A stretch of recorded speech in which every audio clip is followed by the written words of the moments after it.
Et bienvenue dans cette première séquence de notre module de formation Manager une équipe à distance, ce qui est votre cas aujourd'hui. L'objectif poursuivi, c'est de vous mettre en main un premier outil pratico-pratique qui va vous permettre littéralement de vous mettre à leur place, je parle de vos collaborateurs, pour comprendre quelles sont leurs attentes et quels sont leurs besoins.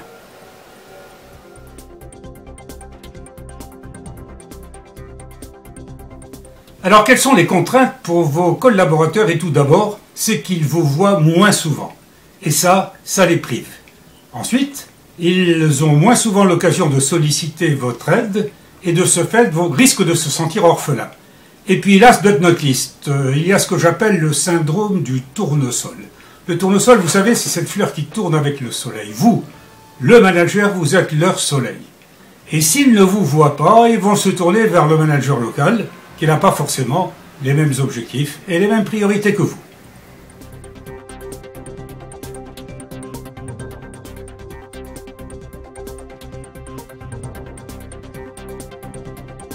Et le management à distance, c'est aussi source d'opportunités pour vos collaborateurs. Et la première opportunité, c'est bien évidemment qu'ils développent leur autonomie, qu'ils sachent prendre des risques, qu'ils fassent preuve d'initiative et ce faisant, ils vont développer leur potentiel.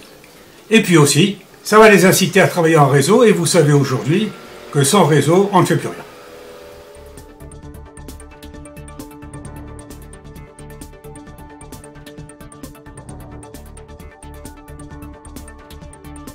Alors pour vous, manager, quelles sont les contraintes? La première et la plus importante d'entre elles, c'est que vous avez le sentiment de ne plus rien contrôler. Pourquoi? Parce que vous ne voyez plus vos collaborateurs.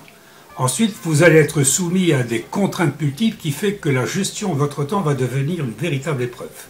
Et enfin, pouvoir maintenir la motivation au quotidien sans voir vos collaborateurs, c'est difficile.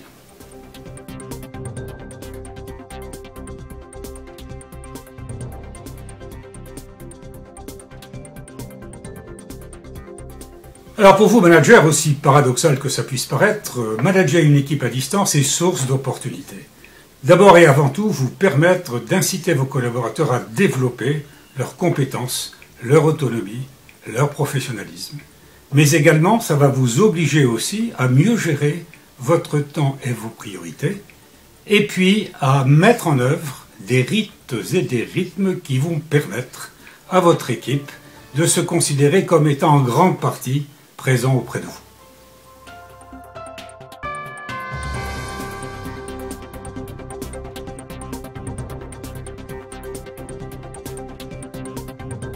Eh bien, vous savez maintenant ce qu'il vous reste à faire. Prenez cet outil pratique et je vous demande de prendre 5 minutes, soit maintenant, soit plus tard, pour remplir chacun des 4 carrés de cette matrice en mettant de 3 à 5 points pour les opportunités et les contraintes pour les collaborateurs, les opportunités et les contraintes pour vous-même.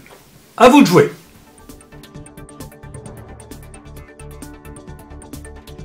Vous avez rempli votre matrice, c'est bien. Quels sont les bénéfices de cet exercice que vous venez de faire? D'abord, ça vous a incité et ça va vous inciter à plus d'écoute, mais également plus de réflexion en prenant du recul et puis, pour terminer, mieux agir face à une équipe dispersée.